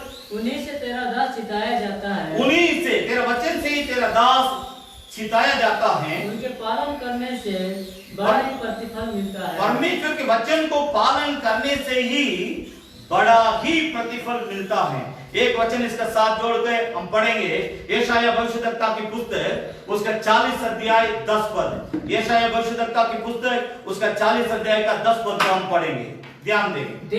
देखो प्रभु यहोवा सामर्थ दिखाता हुआ आ रहा है, प्रभु यहोवा सामर्थ दिखाता हुआ आ रहा है, वो अपने भुजबल से प्रभुता वो अपने भुजबल से प्रभुता करेगा। देखो जो मजदूरी देने की है, जो मजदूरी देने की है वो उसके पास है, वो परमेश्वर के पास है, और जो बदला देने का है, जो बदला देने का है वो उसके हाथ में है। मेरी बात को समझने की कोशिश कीजिए। नया नियम में प्रतिफल मिलेगा मिलेगा मिलेगा करके बहुत सारे वचनों को पढ़ते हैं, लेकिन पुराना नियम भी कम नहीं है। परमेश्वर प्रभु यहोवा वो आ रहा है अनेकों को प्रतिफल देने के लिए। इस प्रतिफल को पाने के लिए एक ही एक रास्ता है। इस बात को समझने की कोशिश कीजिए। परमेश्वर का वचन के द्वारा ही हम प्रतिफल पा सकते हैं। हम मेहनत करके जितना पैसा कमाते हैं, जितना उसमें से इकट्ठा करते हैं, वो बड़ा फल नहीं है, लेकिन परमेश्वर की ओर से एक मुट्ठी भी अगर मिल गया वो बहुत काम का है। आज इस बात को समझने के लिए परमेश्वर हमारे आंखों को खोलने पाए। यहां पर लिखा है कि प्रतिफल मेरी बात को समझने की कोशिश कीजिए। मैं यहाँ पर 3 बात को आपके साथ जोड़ना चाहता हूं। भजन संहिता उसके 19 अध्याय के 11 पद में लिखा है बड़ा फल, बड़ा प्रतिफल। यहां पर 10 अध्याय यशाया 40 का 10 में लिखा है। एक बार उस वचन को पढ़ेंगे। देखो प्रभु यहोवा सामर्थ दिखाता हुआ आ रहा है। वो अपने भुजबल से प्रभुता करेगा। देखो जो मजदूरी देने की है वो उसके पास है और जो बदला देने का है वो उसके हाथ में है। एक मजदूरी के रूप में एक किसान कोई मजदूरी करने के लिए, मजदूरी पाने के लिए काम करता है। शाम के समय में मालिक जिस तरह उसके हाथ में मजदूरी देता है, उस तरह हम परमेश्वर के वचन को पालन पोषण करके हम परमेश्वर के वचन के अनुसार जीवन जीने से जब हमारा परमेश्वर के वचन बतलाती है मजदूरी देने के लिए हमारा परमेश्वर आने वाला है। Hallelujah, hallelujah. हम कभी कभी समझते हैं क्या यहाँ तो कोई नहीं है, हम कुछ भी कर सकते हैं। अकेले रहने के समय में कभी कभी मन में ये विचार आता होगा, शैतान आता होगा, अरे यहाँ तो हम अकेले हैं, हम कुछ भी कर सकते हैं, या कोई थोड़ी देख रहा है, ऐसा सोच सकते हैं। लेकिन मैं आपसे कह रहा हूं, आपको मजदूरी देने वाला परमेश्वर आपको देख रहा है। फल देने वाला, प्रतिफल देने वाला, बड़ा फल देने वाला परमेश्वर के नाम की स्तुति हो। एक और वचन को मैं यहाँ पर जोड़ता हूं, रूत की पुस्तक, पुराना नियम में रूत की पुस्तक, उसमें 2 अध्याय और उसका 12 पद को यहां पर हम पढ़ेंगे। रूत की पुस्तक उसकी 2 अध्याय 12 पद पढ़ेंगे। यहोवा तेरी करनी का फल दे। मेरी बात को समझने की कोशिश कीजिए, अच्छा से इस बात को समझ लीजिए। यहोवा तेरी करनी का फल दे और इस्राएल का परमेश्वर यहोवा जिसके पंखों के तले तू शरण लेने आई है, तुझे पूरा बदला दे। इसका मतलब तुम्हारे लिए बहुत बड़ा रिवॉर्ड देगा। रूत के लिए यहां बतलाया जाता परमेश्वर की ओर से एक वाचा का वचन है। तुम सोचती है तुम्हारा पति मर गया, तुम छोटा उम्र में विधवा हो गई, तुम्हारी सास मां भी विधवा है, तुम्हारे घर में कोई आदमी नहीं है, तुम लोग कैसे खाएंगे, कैसे जिएंगे, कहां रहेंगे, कैसे पहनेंगे, कैसे, इस प्रकार 50 सवाल तुम्हारे अंदर उठता होगा। लेकिन यहाँ परमेश्वर की ओर से यहाँ उनको बतलाया जा रहा, बेटी चिंता मत करो, घबराओ मत, यहोवा तेरी करने का फल दे। इस्राएल का परमेश्वर यहोवा जिसके पंखों के तले तू शरण लेने के लिए आई है, तुझे पूरा बदला दे। इसका मतलब इसके बदले तुम्हारे लिए जो मजदूरी मिलना चाहिए, जो बड़ा प्रतिफल मिलना चाहिए, पूरा परमेश्वर देगा। थोड़ा नहीं, नाप करके नहीं, एकदम भरपूरी के साथ देगा। मैं यहाँ पर एक वचन को याद दिला रहा हूं, जरा सा ध्यान से समझने की कोशिश कीजिए। जब आप वचन को सुनते हैं, जब आप वचन का अध्ययन करते हैं, एक वचन के साथ दूसरा वचन को जोड़ कहां है उसको देखने के लिए कोशिश कीजिए आत्मा में, तब परमेश्वर जोड़ करके दिखलाएगा। भजन संहिता 19 अध्याय के 11 पद और यशाया 40 का 20 पद, 40 का 10 पद, रूत की पुस्तक उसका 2 का 12 पद, ध्यान दीजिएगा। प्रभु यीशु मसीह क्या कह रहे हैं? यूहन्ना रचित सुसमाचार की पुस्तक उसका 10 अध्याय उसका 10 पद, चोर और किसी काम के लिए नहीं आता है, चोरी करने, घात करने, नष्ट करने के लिए आता है, परंतु मैं जीवन देने के लिए आया हूं, वो जीवन तुम्हारे अंदर बहुतायत से हो। परमेश्वर के वचन को मानने वालों के लिए यह आशीष रखा हुआ है। ये सबके लिए नहीं है, परमेश्वर के वचन को जो मानने वाले हैं उनके लिए यह आशीष रखा हुआ है। ध्यान से सुनिएगा, मैं एक और बात की ओर आपका ध्यान को आकर्षण कर रहा हूं। प्रतिफल का आप कैसे पाएंगे? बहुत बार हम क्या सोचते हैं, ये मिलना चाहिए, ये इतना साल से हम प्रार्थना करें, उतना साल से हम मांग रहे, प्रभु नहीं दे रहा। बहुत सारे आपके अंदर प्रार्थना का उत्तर नहीं मिलने के कारण उदासीपन होता होगा। लेकिन आप मेरी बात को समझने की कोशिश कीजिए। आप संपूर्ण तौर से परमेश्वर के वचन को मानकर परमेश्वर के पंखों का आड़ के नीचे आओगे, परमेश्वर आपको बड़ा प्रतिफल देगा, संपूर्ण प्रतिफल देगा, संपूर्ण मजदूरी देगा, इसमें कोई कमी नहीं। मैं अपने बारे में बता रहा हूं, यहाँ पर परमेश्वर के लिए महिमा देते हुए। जब मेरा जन्म हुआ था मद्रास शहर में 1969 में, 1969 में, उस समय मेरा घर झोपड़ी था। परमेश्वर के नाम की स्तुति हो। लेकिन आज परमेश्वर संपूर्ण आशीषों को दे करके वो ऊंचा स्थान में उठा करके रखा है। महिमा उसको देते हैं, उसके सामने मुंह का बल गिर करके उसको मैं धन्यवाद करना चाहता हूं। आपके जीवन के बारे में आप जरा सोचिए, जब परमेश्वर आपको उठाता है, आप परमेश्वर के सामने झुकते हैं या उससे उस आशीष को लेकर के लोगों के सामने घमंड करते हैं? आप नम्र होते हैं या घमंडी बन जाते हैं? बाइबल धर्मशास्त्र बतलाती है परमेश्वर नम्र लोगों को ऊपर अनुग्रह करता है, घमंडियों को सामना करता है। आज हम अपने जीवन के बारे में समझने के लिए कोशिश करें कि हम किस प्रकार जा रहे हैं। पौलुस के जीवन में से एक बात को मैं आपको बतलाना चाहता हूं।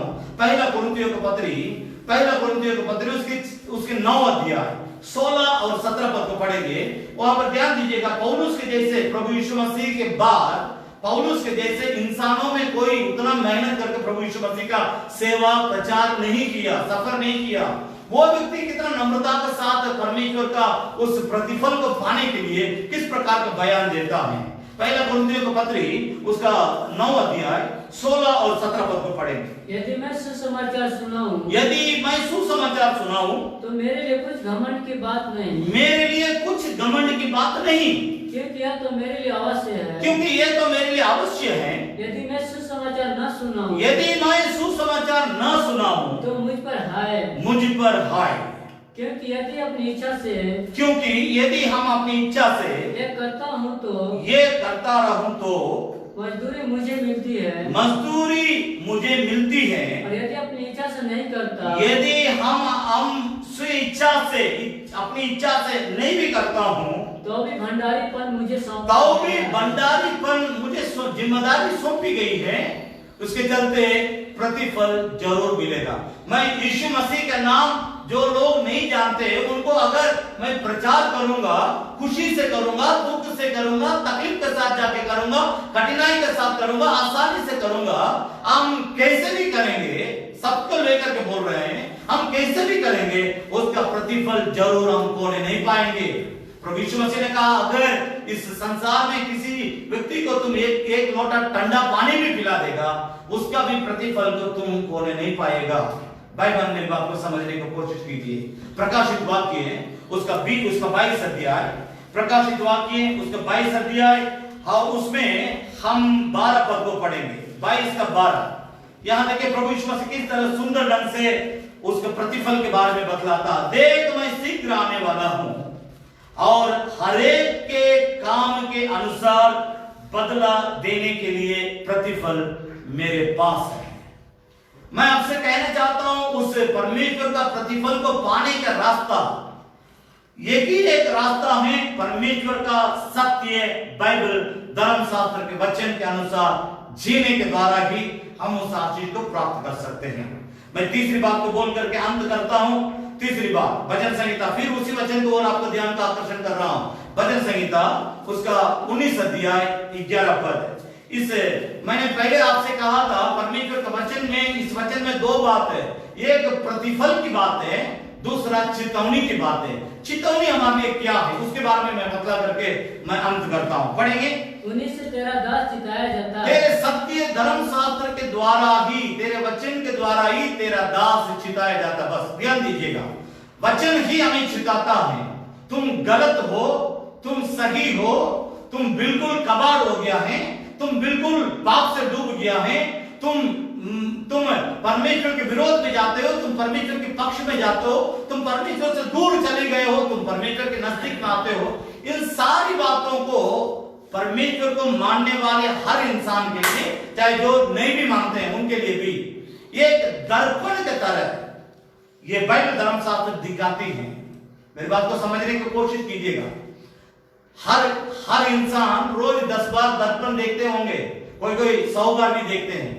किसी का जीवन है वही है, देखते रहना दर्पण को, कि उनके दिमाग में ये विचार रहता कि उनके जैसे कोई सुंदर आदमी या सुंदर औरत दुनिया में कोई है ही नहीं। मैं उनके लिए बोल रहा हूं, अगर दुनिया के सब लोग अंधा रहते वो तो बाल भी नहीं झड़ेगा, नहाएगा भी नहीं, क्योंकि उसको देखने के लिए कोई नहीं रहेगा। मेरी बात को समझने की कोशिश कीजिए। आप इस बात को इस रीति से समझिए कि बाइबल धर्मशास्त्र हमारे लिए एक दर्पण के जैसा है। जब हम इस वचन को पढ़े तब मैं अपने बारे में बता रहा हूं, जिस दिन से इस वचन को पढ़ना शुरू किया था उस दिन से मुझे ये समझ में आई, इस सत्य वचन मुझे चिता है, तुम पापी हो, तुम अपराधी हो, तुम गुनहगार हो, तुम परमेश्वर की इच्छा के विरोध में कार्य करते हो। ये सत्य वचन मुझे निरुत्तर किया। मेरी बात को समझने की कोशिश कीजिए, ये निरुत्तर किया। ये सत्य वचन मुझे चिताया है कि देखिए, माँ बाप साथ में रहते हुए कितने बच्चे नरक में चले जाते हैं। क्यों? उनको ये मालूम नहीं रहता मेरा बेटा कितना रंग बिरंग के पापों में उलझा हुआ करके कोई भी इंसान उसके साथ रहने वाले इंसान के बारे में समझ नहीं सकता है। ये दुनिया है। लेकिन आप कितना भी 100 फीट जमीन के नीचे जाकर के पाप क्यों न करें, लेकिन आपका पाप को दर्शाने के लिए एक ताकत है जो बाइबल धर्मशास्त्र में है। आज पाप करे, चाहे 10 साल के पहले आप किए होंगे, चाहे आप 50 साल के पहले किए होंगे या 5 साल के बाद करेंगे, सारी बातों की चेतावनी इस बाइबल धर्मशास्त्र के द्वारा आपको मिल जाएगी। ये क्यों हमें चिताती है, ये बात बहुत इंपॉर्टेंट है। मैं बहुत बातों को बोल सकता हूं, लेकिन सबसे महत्वपूर्ण बात को आपके सामने ला रहा हूं। क्यों बाइबल धर्मशास्त्र हमको चिताती है, इस वचन क्यों हमको बेधती है, इस वचन क्यों हमको सुनते समय में छेदती है, इस वचन क्यों हमारे जीवन के अंदर आर पार होता है, क्या कारण है? परमेश्वर पापियों के द्वारा ही पापियों को बचाना चाहता है। मेरी बात को समझने की कोशिश कीजिए, जो गंभीर बात है। परमेश्वर दुनिया के हर पापियों को अपना वचन सुना करके उनके जीवन को सुधारता है, सुधारने के बाद उनको संत बनाता है। वचन के द्वारा मन फिराता है इंसान, क्योंकि जो अपने अपराधों को छुपा रखता है उसका कार्य सफल नहीं होता। जो अपने पापों को मान लेता और छोड़ भी देता, उस पर परमेश्वर की दया की जाती है। तब परमेश्वर जब हम उस दया को पाने के लिए परमेश्वर के सामने पूरे दिल के साथ अपने पापों को हम अंगीकार करते हैं। बाइबल धर्मशास्त्र बताती है दुनिया में कोई भी इंसान ऐसा नहीं है कि उसमें एक भी पाप नहीं है।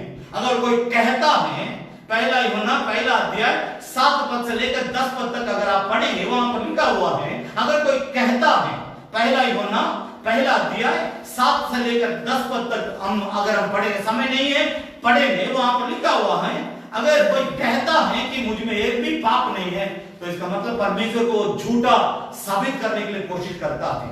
हर एक मनुष्य पाप किया है, सबने पाप किया है, परमेश्वर की महिमा से रहित हो गए। पाप की मजदूरी तो मृत्यु, हर इंसान को अपने अपने पाप की वजह से मृत्यु की सजा सुनाया जाना चाहिए था, लेकिन परमेश्वर ने अपने एकलौते पुत्र को उस सजा सुना दिया। यीशु को क्रूस पर बलिदान दिया। यीशु के लहू के द्वारा, उस अध्याय के 7 पद में लिखा हुआ है, प्रभु यीशु का लहू हमें सब पापों से शुद्ध करती है। प्रभु के नाम की स्तुति हो।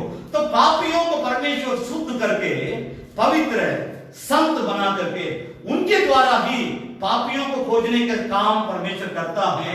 कि लूका रचित सुसमाचार की पुस्तक उसकी 19 अध्याय 10 पद में लिखा है कि खोए हुए लोगों को ढूंढने और उनके उद्धार करने के लिए प्रभु यीशु इस संसार में आया।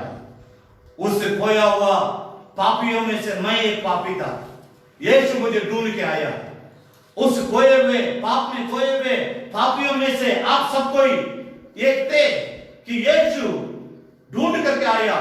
आज दुनिया भर में जितना भी प्रभु यीशु मसीह के सेवक हो, चाहे विश्वासी चेहरे क्यों ना हो, वे सबको प्रभु यीशु ढूंढ के आया। उन्हें जीवन दिया, बहुतायत की जीवन दिया, अनंत जीवन दिया, अपने परमेश्वर का पुत्र बनाया, संतान बनाया। आज उन्हीं को इस्तेमाल करके परमेश्वर सभी पापियों तक पहुंचना चाहता है। इस कारण बहुत सारी चेतावनियां बाइबल में हैं। मैं उन सारी चेतावनियों से इस चेतावनी को गंभीर समझ रहा हूं, इसलिए इस बात का आपके सामने लाता हूं। आप एजेकियल भविष्यद्वक्ता की पुस्तक को खोल के रख लीजिए, वहां पर 3-4 वचन को मैं आपको दिखाना चाहता हूं। अगर हम काम करने वाले काम नहीं करेंगे दुनिया में, दुनिया के सभी कलीसिया बोले, मैं बोल रहा हूं, मेरी बात को समझने की कोशिश कीजिए। दुनिया के हर कलीसिया के बारे में संपूर्ण चर्च ऑफ यूनिवर्सल विश्व भर में स्थापित किए हुए जितने कलीसिया सबके लिए मैं बोल रहा हूं, परमेश्वर के लोग अगर इस काम को न करें, इस चितौनी को पा करके सबके सब जो लोग अभी तक प्रभु में नहीं आए, सबके सब नरक में चले जाएंगे। उन्हें वहां से बचाने के लिए परमेश्वर क्या करना चाहता है? सबसे पहले इस यहाँ एक हाथ रख लें, यशायाह भविष्यद्वक्ता की पुस्तक उसका 58वां अध्याय, यशायाह भविष्यद्वक्ता की पुस्तक उसका 58वां अध्याय पहला पद को पढ़ेंगे। यशायाह 58 का ये पहले पढ़ेंगे, उसके बाद एक पुस्तक में से हम पढ़ेंगे। ध्यान दीजिएगा, पढ़ेंगे। गला खोलकर पुकार, एक बार और शुरू से। गला खोलकर पुकार, गला खोलकर पुकार, कुछ न रख छोड़, कुछ न रख छोड़, नरसिंह का ऊंचा शब्द कर, नरसिंहों के समान ऊंचा शब्द कर, मेरी प्रजा का उसका अपराध, मेरी प्रजा को अपनी उनकी अपराध अर्थात याकूब के घराने को उसका पाप जता, याकूब की घराने के लोगों को उनका पाप जता दे। ध्यान दीजिएगा, गंभीर शब्द है। चितौनी क्यों हमारे लिए आती है? बहुत सारी चेतावनी, मैं सभी बातों को बोल नहीं रहा हूं, लेकिन एक चेतावनी के ऊपर आपका ध्यान को आकर्षण करना चाहता। आप आपके अंदर वरदान हो सकता है, आपके अंदर आत्मिक फल हो सकता है। पौलुस की तरह आप तीसरा आसमान भी वो करके आप जमीन में आ गए होंगे, या 10 बार आप स्वर्ग देख लिए करके अपने आप को बहुत डिग मारते होंगे, लेकिन आप परमेश्वर का पुकार को समझने की कोशिश कीजिए। परमेश्वर का अरमान, उसके दिल की इच्छा, दुनिया में पापी लोगों को प्रति वो क्या चाहता है, उसको समझने के लिए जरा दिल की कानों को खोलिए, मन की आंखों को, मन की कानों को खोलिए। शारीरिक आंख नहीं, आपके आत्मिक आंखों, आत्मिक कानों को खोल करके परमेश्वर की आवाज को सुनने के लिए, समझने के लिए कोशिश कीजिए। परमेश्वर यहाँ पर इस्राएलियों से बातचीत करने के लिए यशायाह को उस्काता है, बोलो उनसे, उनकी पाप और अपराध के बारे में उनके मुंह पर बोलो, क्योंकि वे इस तरह रहेंगे तो मुझसे अलग हो जाएंगे, उसके बाद स्वर्ग नहीं आ पाएंगे और नरक में जाना पड़ेगा। इसलिए हे यशायाह, मेरा भविष्यद्वक्ता, मेरे दिल की बात को मेरे लोगों तक पहुंचा दो। मैं आपसे कह रहा हूं, मेरी बात को सुनने वाले, आप परमेश्वर के दिल की आवाज को सुन के लोगों तक परमेश्वर के वो लोगों को ले आने के लिए आप कार्य करते हैं, नहीं करते हैं, मैं आपके बारे में नहीं जानता। आप सोचेंगे भैया अभी तो कोरोना का समय है, अभी तो पूरा विश्व भर में महामारी फैला है, आप उस बात को ठीक है, अब आप किसी को छू नहीं सकते, किसी के नजदीक जा नहीं सकते, कम से कम 6 फुट आपको दूरी बनाए रखना पड़ता है, सोशल डिस्टेंसिंग। ये बहानाबाजी मत कीजिए। इसका मतलब ये नहीं कह रहा हूं आप दौड़ दौड़ के गांव में चले जाइए। सबसे पहला प्रतिक्रिया इसका, बैठ करके रोइए, प्रार्थना कीजिए, भोर में उठिए, रात में उठिए, दिन में समय निकालिए। समय मिलने पर प्रार्थना करते तो मैं आपसे कह रहा हूं आप अपराधी हैं परमेश्वर के सामने। समय मिलेगा तब हम करेंगे, तो इसका मतलब आप अपराधी है, आत्मिक अपराधी है। नहीं, समय निकाल करके आपको करना पड़ेगा, तभी आप परमेश्वर का इस देश के लोगों के लिए रखा हुआ एक रखवाला है। बहुत लोग अपने आप को रखवाला करके डिंग मारते हैं। रखवाला लोगों को मरने देगा अगर डिंग मारता है, अगर सही रखवाला है मरने से लोगों को बचाएगा, नरक जाने से लोगों को बचाएगा। मेरी बात को समझने की कोशिश कीजिए। एजेकिएल भविष्यद्वक्ता की पुस्तक उसकी 3री अध्याय, मैं यहाँ पर 3 वचन को आपके सामने लाता हूँ। एजेकिएल भविष्यद्वक्ता की पुस्तक उसकी 3री अध्याय, वहां पर 18 पद को पहले हम पढ़ेंगे। चितौनी लोगों को बचाने के लिए किस प्रकार परमेश्वर हमें देता है। केवल ये चितौनी एजेकिएल भविष्यद्वक्ता के लिए नहीं, दुनिया भर के तमाम बड़े बड़े अगुवे, बड़े बड़े संस्था का लीडर, बड़े बड़े कलीसिया के अगुवे, पास्टर और जो भी मिशनरी हैं, जो भी सुसमाचार प्रचारक है, बाइबल स्कॉलर हैं, बाइबल टीचर हैं और भविष्यद्वक्ता हैं, जो भी हैं, कलीसिया के अंदर पाए जाने वाले विश्वासी हैं, चेला हैं, कोई भी क्यों न हो, हम सभी लोगों के लिए एक चेतावनी है। क्या है? तीसरा अध्याय 18 पद, जब मैं दुष्ट से कहूं, जब मैं दुष्ट से कहूं तू निश्चय मरेगा, कि निश्चय मरेगा, और यदि तू उसको न छिताए, और दुष्ट से ऐसी बात करे, और दुष्ट से ऐसे बात न कहे, जिससे वह सचेत हो, जिससे वे सचेत हो, और अपना दुष्ट मार्ग, और अपने दुष्ट मार्ग छोड़, तो वह दुष्ट अपने अधर्म में फंसा हुआ, अपने दुष्ट मार्ग छोड़कर जीवित रहे, तो वह अपने अधर्म में वो दुष्ट अपने धर्म में फंसा हुआ मरेगा, अपने अधर्म में फंसा हुआ मरेगा, परंतु उसके खून का लेखा मैं परंतु उसका खून का लेगा मैं तुमसे लूंगा। ध्यान दीजिए, परमेश्वर दुनिया भर के पापियों के बारे में यहां बातचीत करता अपने कलीसिया के लोगों से। जितने लोग यीशु मसीह के नाम धरे हुए हैं, जितने लोग बपतिस्मा लिए हैं, जितने लोग पवित्र आत्मा का अभिषेक पाए हैं, जितने लोग कलीसिया का पास्टर हैं, जितने लोग संस्था के अगुवे हैं, दुनिया भर के जितने, आप भविष्यद्वक्ता हो सकते हैं, सुसमाचार प्रचारक हो सकते हैं, आप पास्टर हो सकते हैं, आप बाइबल टीचर हो सकते हैं, आप मिशनरी हो सकते हैं, आप कोई भी क्यों न हो, सबके लिए परमेश्वर कहता अगर तुम पापियों को छिपा करके, ये नहीं बोलेगा तुम पाप करते हो मन फिराओ, प्रभु जल्दी आने वाला है, तुम उससे पाप की क्षमा प्राप्त कर लो, ये अगर तुम नहीं कहेगा तो उसका पाप का, वो पाप में मरेगा, उसका पाप का लेखा मैं तुमसे लूंगा। कलीसिया के लोगों, परमेश्वर के दासों, परमेश्वर के सेवकों, परमेश्वर के अगुओं, कलीसिया के अंदर पाए जाने वाले पुराने विश्वासी गणों, आप कोई भी क्यों हो, आप इस बात को समझने की कोशिश कीजिए।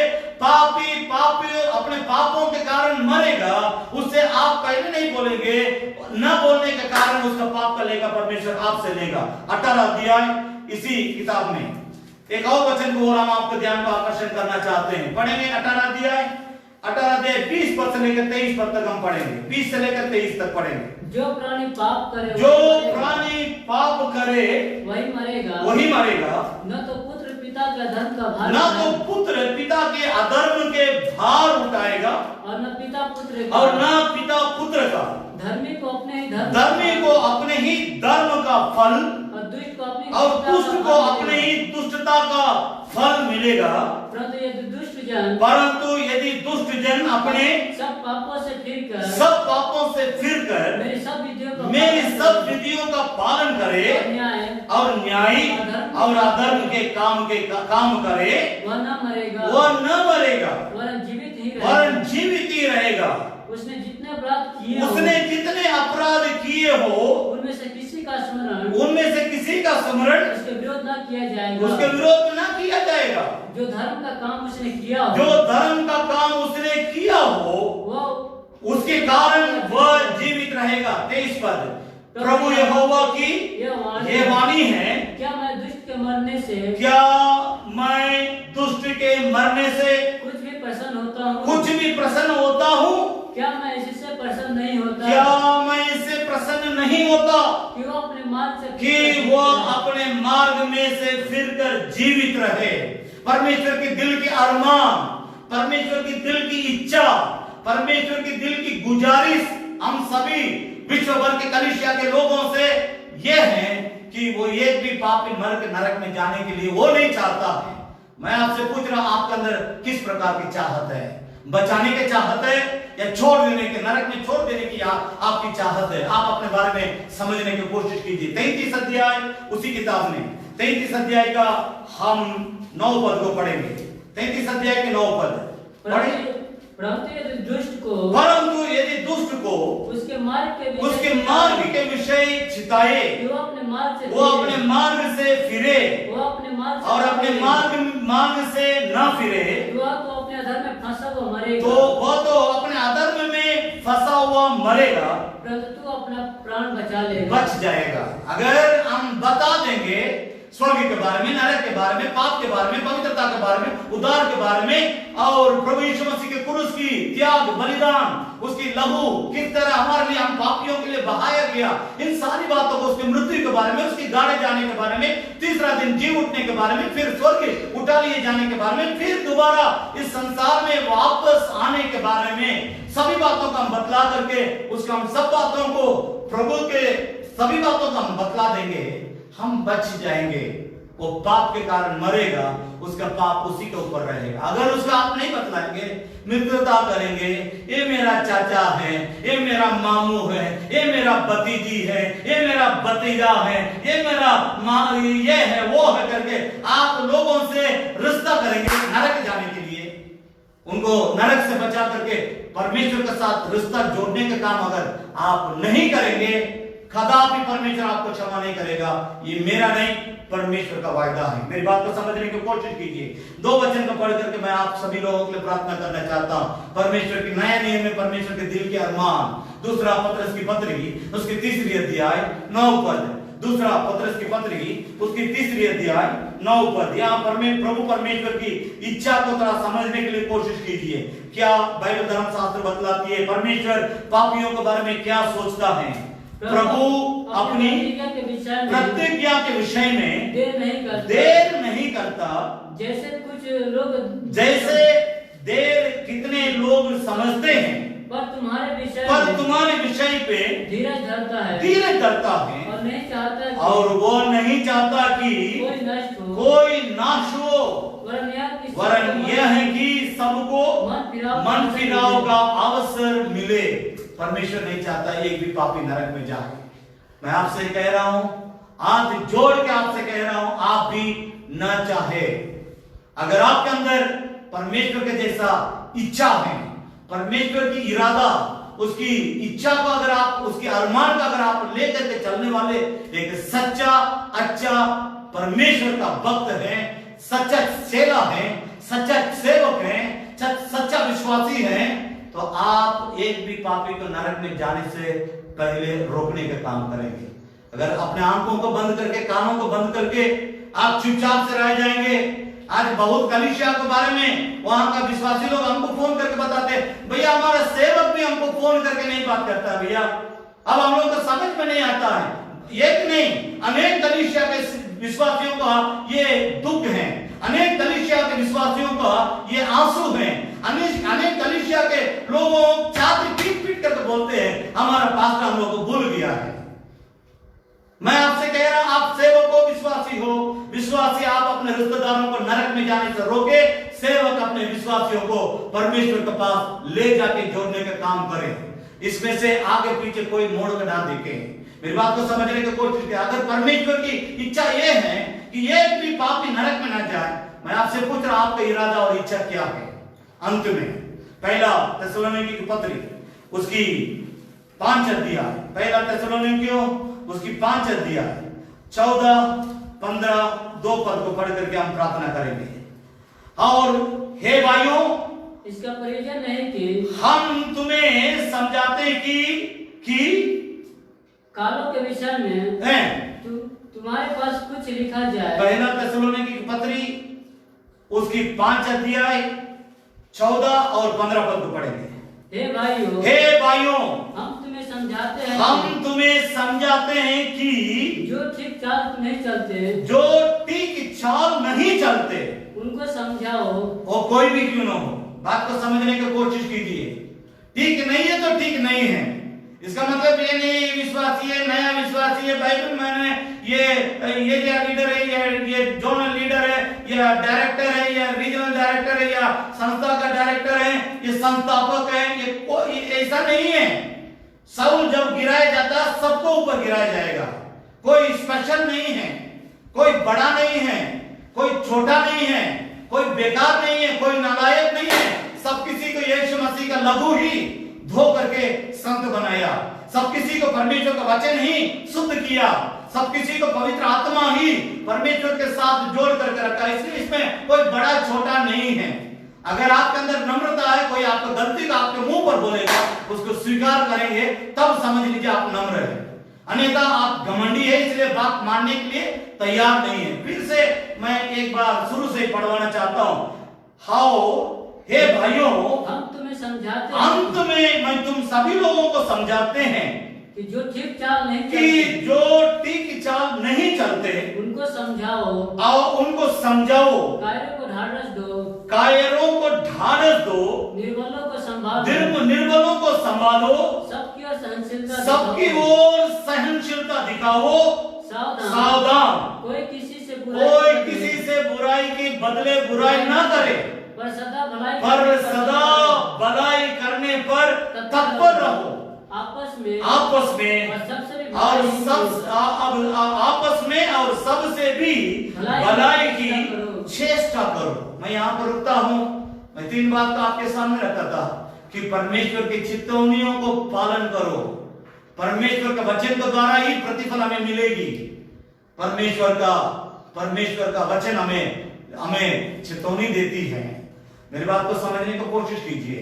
कितने लोग सच्चे दिल से कहना चाहते हैं, प्रभु जी मुझे आपसे बड़ा प्रतिफल चाहिए, इसीलिए मैं आपको प्रतिफल को मैं आपसे मिलने वाला प्रतिफल और आपका चेतावनी दोनों को लेकर के चलना चाहता हूं।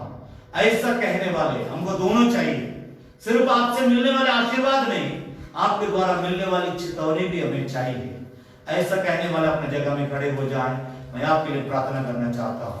Thank you Jesus, hallelujah. मुंह खोल करके अपने दोनों हाथों को उठा के, अगर आप अपने जगह में खड़े हो गए, आप अपने दोनों हाथों को उठा करके मुंह खोल करके परमेश्वर जो आपसे आज अपने वचन को बेच करके आपसे बातचीत किया है, उसके लिए आप अपना मुंह खोल करके परमेश्वर को पहले धन्यवाद करें। Hallelujah, hallelujah, hallelujah. चाहे आप यहाँ हैं, चाहे आप जहां कहीं भी हो, आप अगर परमेश्वर का वचन आपके दिल को छुया है, आपको बेदा है, आपको चिताया है, आपको परमेश्वर बड़ा फल देने के लिए, प्रतिफल देने के लिए अगर आपसे बातचीत किया है, मैं आपसे कह रहा हूं पूरे दिल का साथ एकदम खोल करके परमेश्वर के सामने आ जाए, एकदम खोले दिल का साथ परमेश्वर के सामने आ जाए और प्रभु से कहे। आदम को जब परमेश्वर ढूंढ रहा था कि आदम, आदम तुम कहां हो, उस समय प्रभु से, परमेश्वर से आदम कहता है, हे परमेश्वर मैं यहाँ हूँ, मैं पाप किया इसलिए छिपा हुआ हूँ। मैं आज के पहले तक प्रतिदिन आपके सामने आया करता था, लेकिन आज मेरा पाप आपके सामने आने से मुझे रोकता है। हे प्रभु तेरे लहू से मुझे धो दे, तेरे पवित्र आत्मा से मुझे भर दे, तेरे वचन से मुझे शुद्ध कर दे स्वामी। मैं आपके सामने मुंह के बल गिरने के लिए अपने दोनों हाथों को उठा करके आपके हाथ में अपना जीवन को समर्पण करता हूं। स्वामी मुझे शुद्ध कर, बोले मुंह खोल करके कहे मुझे शुद्ध कर प्रभु, आवाज उठा करके बोले मुझे शुद्ध कर, अपने वचन के द्वारा मुझे शुद्ध कर, अपने लहू के द्वारा मुझे धो डाल स्वामी, अपने लहू के द्वारा मुझे धो करके शुद्ध कीजिए, पवित्र कीजिए स्वामी। हमें पवित्र कर स्वामी, हमें पवित्र कर, हमें पवित्र कर, हमें पवित्र कर। Thank you father.